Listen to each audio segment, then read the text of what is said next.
Walking alone, the streets are empty. The only thing I can see is my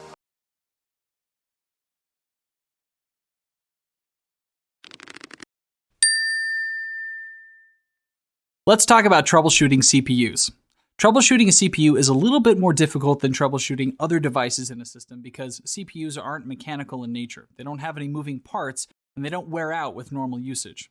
Usually you can run a CPU for a very long time if you take care of it properly. However, there are factors that can cause a CPU to fail prematurely. Let's review some of them. One issue that can cause a CPU to fail prematurely is electrostatic discharge. If you don't use proper static prevention techniques, you could discharge static electricity through the leads on the bottom of the CPU, which can cause it to fail prematurely. To keep this from happening, you should use a static mat when working with CPUs and ground yourself to the static mat with a wrist strap. Next, let's look at BIOS incompatibility issues. This problem can occur if you decide to upgrade a system to use a faster CPU.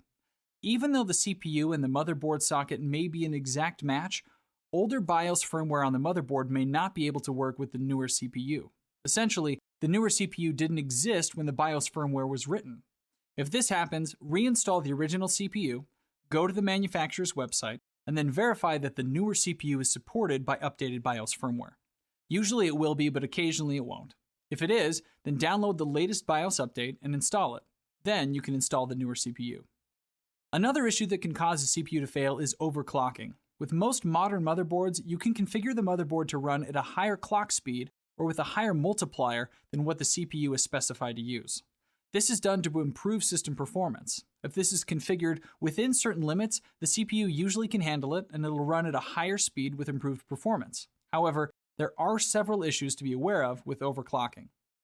Overclocking can make the system unstable if you push the CPU too fast. If you experience frequent system crashes, back off the overclocking settings until the system runs in a stable manner. Overclocking can result in excess heat. Monitor the system temperature sensors and make sure they stay within acceptable limits. If necessary, add cooling capacity to the system. Overclocked settings that push the CPU too fast for too long can significantly degrade components and cause the CPU to fail prematurely. You should also be aware of CPU installation issues. They are commonly experienced when you're upgrading to a new CPU or when building a new system from scratch. Here are some things to watch for. Make sure the CPU is compatible with the motherboard. Most motherboard vendors publish a CPU compatibility list for each motherboard model. Make sure that the CPU is seated properly in its socket. Make sure that the CPU is seated flat and that the locking mechanism is enabled, and ensure the orientation of the CPU is correct. Make sure that pin 1 on the CPU meets up with pin 1 in the socket. A processor can sometimes be forced into a socket with the incorrect pin alignment. However, most new CPUs are designed to prevent this from happening. If you fail to observe these guidelines, several symptoms could occur. For example, failure to orient pin 1 on the CPU with pin 1 in the motherboard socket will likely result in a short circuit that produces smoke. If this happens, the CPU will probably be damaged and should be replaced. If you fail to seat the CPU properly, or if you install an incompatible CPU, you may see no display when you power the system on. Usually, the system will beep once and then nothing will happen. The power supply may switch on, but post will not run and the system will not boot.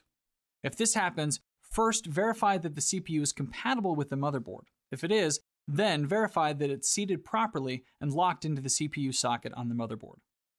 Now let's discuss CPU overheating issues. This is probably the most common CPU problem you'll have to work with. Modern CPUs produce a significant amount of heat. That heat must be dissipated properly, or else the CPU will eventually fail. Here are some things you can do to keep the CPU cool. Always install a heatsink and fan on the CPU.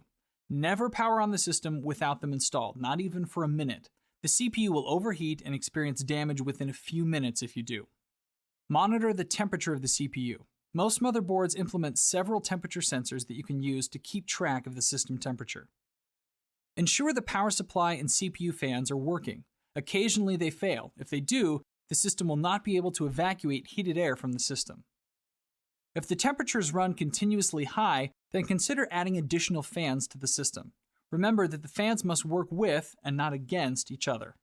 A common configuration is to install a fan in the front of the system that pushes air in, while the power supply fan pulls air out of the system. This creates a continuous flow of cooler air through the system. Also consider upgrading to a liquid CPU cooler. They tend to dissipate heat much more efficiently than a standard heatsink and fan. Dust accumulation within the system can cause significant overheating. Over time, dust can accumulate on fans, between heatsink fins, and within exterior vent holes. This accumulation can dramatically restrict airflow through the system. The reduced airflow results in correspondingly reduced heat dissipation. To fix this issue, visually inspect the interior of the system and identify areas where dust is accumulating. You can use compressed air or an anti-static vacuum to remove the dust. It is possible that you may have to work with a system where the CPU is malfunctioning.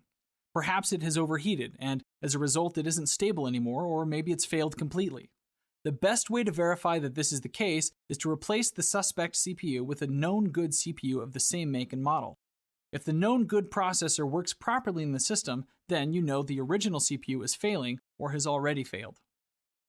CPUs are not something that the system administrator can repair. If a CPU is failing or has already failed, your only recourse is to replace it. In this lesson, we talked about troubleshooting CPUs. We talked about the dangers of electrostatic discharge to CPUs, BIOS incompatibility issues, the risks of overclocking, CPU installation issues, overheating issues, and how to remedy a system with a failed CPU.